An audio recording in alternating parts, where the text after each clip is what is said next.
We're now coming to the museum, which is dedicated to Freeman Hart. Freeman was the first of the historians of Pi Ka, who was a professional scholar. Freeman was a professor of history and himself a member of Iota chapter, which, as you know, is at Hampton-Sydney. Freeman took on the arduous task of unearthing many of the records of the fraternity, some of which had been set aside and not lost so much as misplaced. And so what we have in here, much of that is the result of Freeman Hart's work, and no historian can fail to give tribute to him for what he's done for our fraternity. I mentioned that 3 of the founders were at VMI, which then was a sub-college age group because of the war, and that they all participated in the Battle of New Market.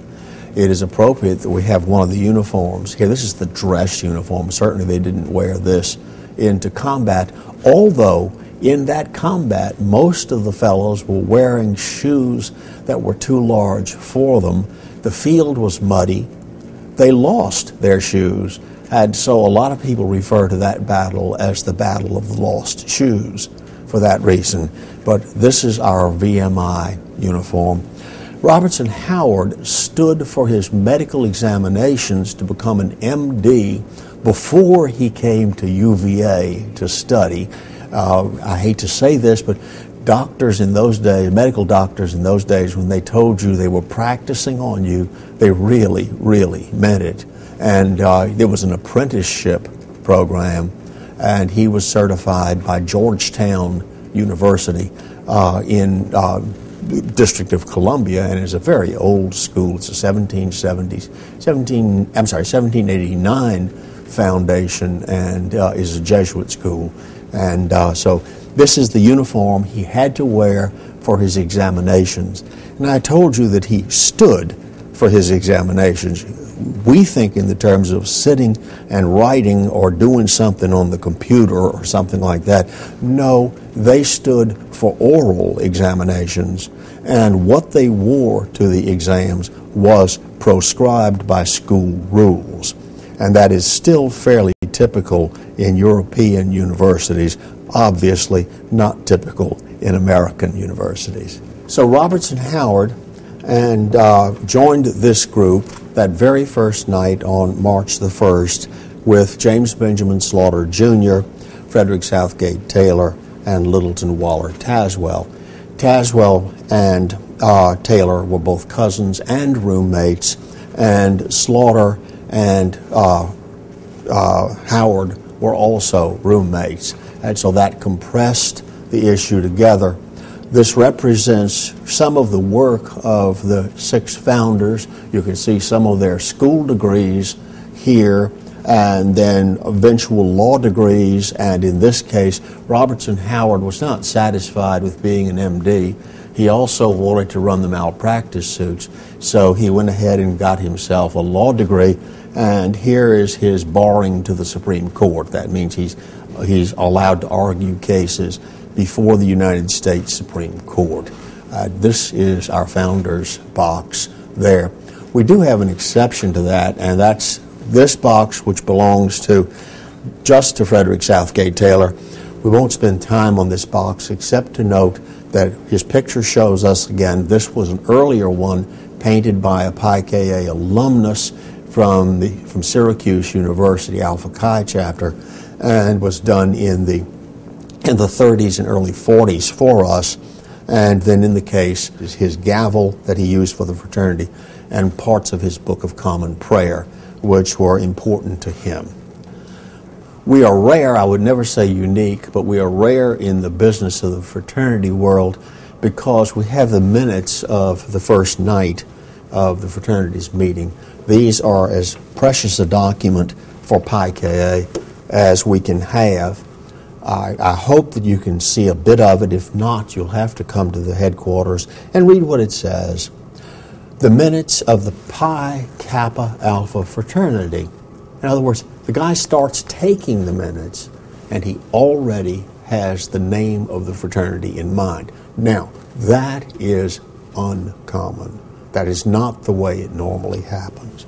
And so we read that the first minutes were held on a Sunday evening, March the 1st, 1868, and we keep these covered, or usually in the vault.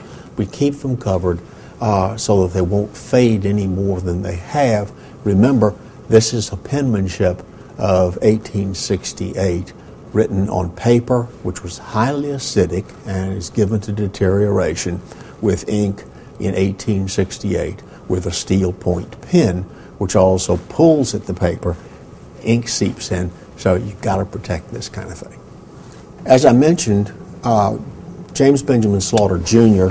was anxious for the fraternity to be a national fraternity. Now, in those days, national fraternities were generally organized and managed by the first chapter, and you can see here one of the chapter charters here, which has been given by the first chapter at the University of Virginia, which calls itself Alpha, and the second chapter, therefore, was called Beta, and we continue in that pattern so that the 25th chapter, which was at Trinity College, now known as Duke University, is the chapter known as Alpha Alpha, and then you start the rhythm again.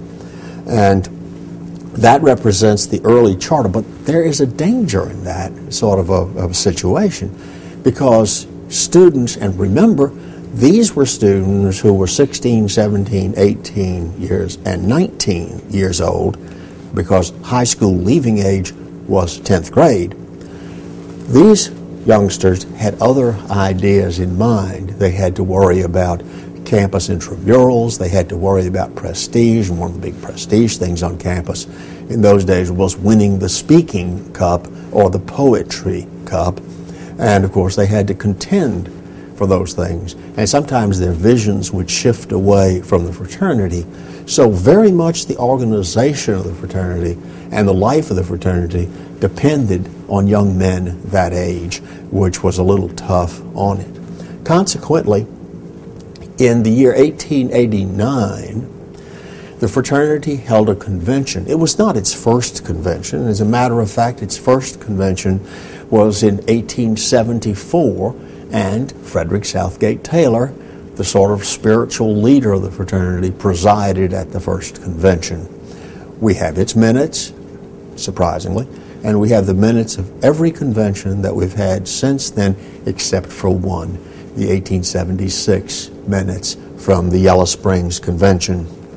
But at that time, the men who met in 1889 over the Christmas break at Hampden-Sydney College, which is in Virginia, in Farmville, Virginia, met, and these are the representatives pictured here of the 4 chapters that were represented at that meeting. But other members of the fraternity from Iota and from Alpha both participated in that meeting and made their contributions.